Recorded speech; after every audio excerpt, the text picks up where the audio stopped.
With the Chardonnay, it's barrel fermented. So what that means is I put the wine in there. I start fermentation in the barrel, and then the fermentation process is going on in the barrel, which is going to help with more oak. It's going to make it more vanilla flavors and a little bit of smokiness flavors, and you're going to get that oak flavor. So it does help, and it never comes out of the barrel. Actually, I leave it in there. I sulfur the wine in there. I do my acid adjustments in there. I only take it out when it's 2 weeks prior to bottling.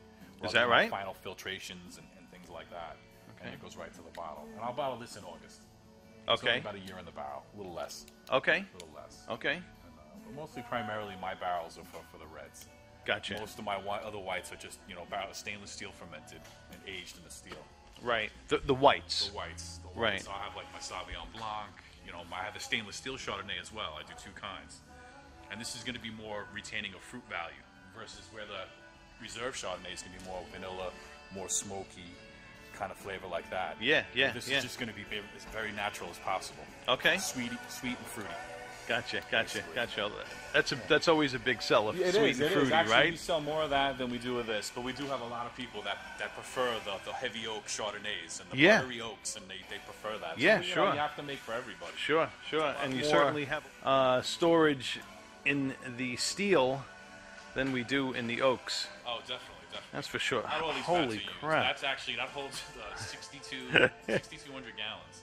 It needs to be. I've never filled it up yet since I've been here. I've gone halfway with my Riesling, but it's there. 6,200 gallons of wine? That'd make for one heck of a party. That's a lot. Or we could fill it up with water in the summertime and we go swimming in it. That's it, man. Yeah, That's right. It. No, I'm just kidding. That's funny. Yeah, That's good. We have our equipment, pumps and hoses and stuff like that we use to transfer. These are the valves we use to transfer the wines around and stuff like that. Okay, so from going from here to the bottle comes right out of this valve, and I have we'll go see the bottling line in a minute, and actually there's a small little tank in the bottling line, and that's where the wine gets pumped into as it's being bottled. Okay. And it goes up there. Wow. Yeah. Beautiful.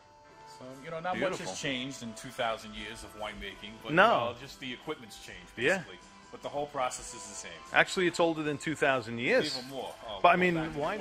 So now all these boxes here are stuff that you've already some of them are boxed and ready to ship out? This is actually empty cases here. We're going to bottle this next week, all of this. Okay. It's about 450 cases. The Sauvignon Blanc's ready to bottle. Okay.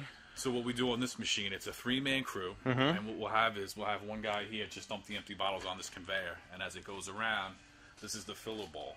Okay. All right, the wine that's going to be bottled is in this bowl. Mm-hmm.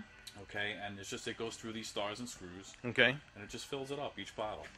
Then you have a leveler, so every wine is actually the level, perfect size, the amount of wine, so nothing's too much. And you want a little bit of space. You don't want to have it right next to the cork. It's going to expand and contract a little bit with temperatures. And then you have the corker. It just fills right into the cork.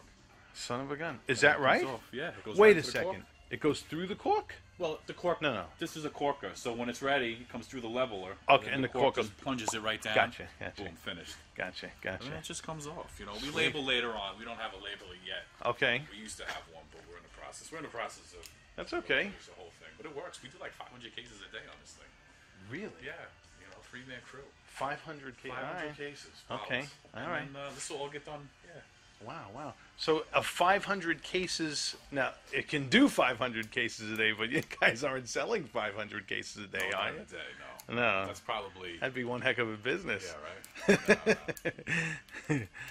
It depends on sales, but we'll sell most of that within a year. Yeah. Yeah. That's great. It moves. And not for nothing. I mean, this is one of my favorite vineyards on Long Island, but you really don't see Vineyard 48 as I could say as often as you see other ones like. I mean, we're predominantly more retail of a vineyard. Our sales are basically like I would say at least 75-80% are done in the tasting room. But we do have the sales. Yeah.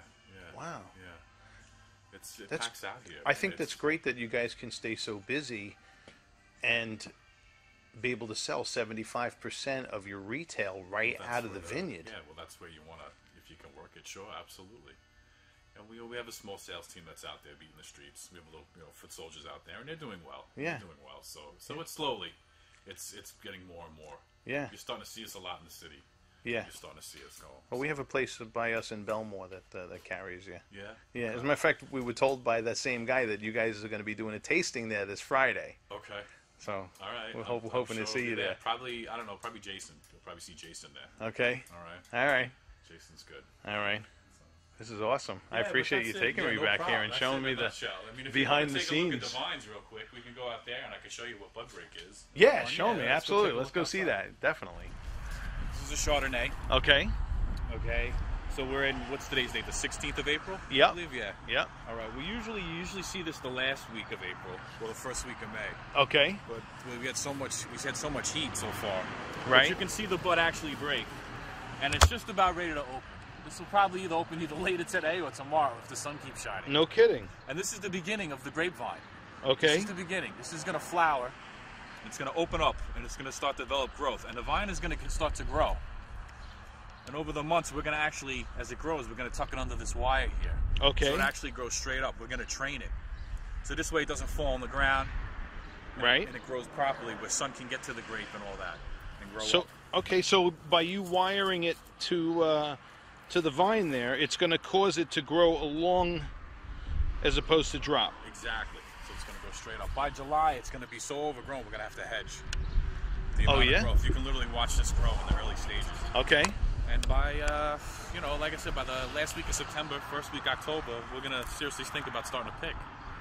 So hopefully it'd be great if you can come back and then you can look at this vine again and see what it looks like come July, August. You can bank on it. Yes, and you can kind of like do like a multi... Yeah. So we're here at the right time. Yes, you're there at the very early stages. Okay, all right. So this just started to bud. This is it. You're at the beginning. We're at the beginning stages. So we're going to take you on the evolution of this vine here. And this is going to be an easy one to keep track of, too. Absolutely. Because it's right in the corner. You'll actually see grapes growing.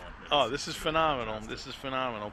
People like to learn about this stuff, and I couldn't think of a better vineyard to bring you to and a better place to educate you on. This is what we love to do. We love people to come out and just see what goes on and what we do. Absolutely. In the end, it's all about fun. It's all about drinking. It's celebrating life. Celebrating life. Absolutely. We're talking we're talking celebration. It goes back to the biblical times here. Definitely. This is awesome. And your first name again was? It's Matt. Matt.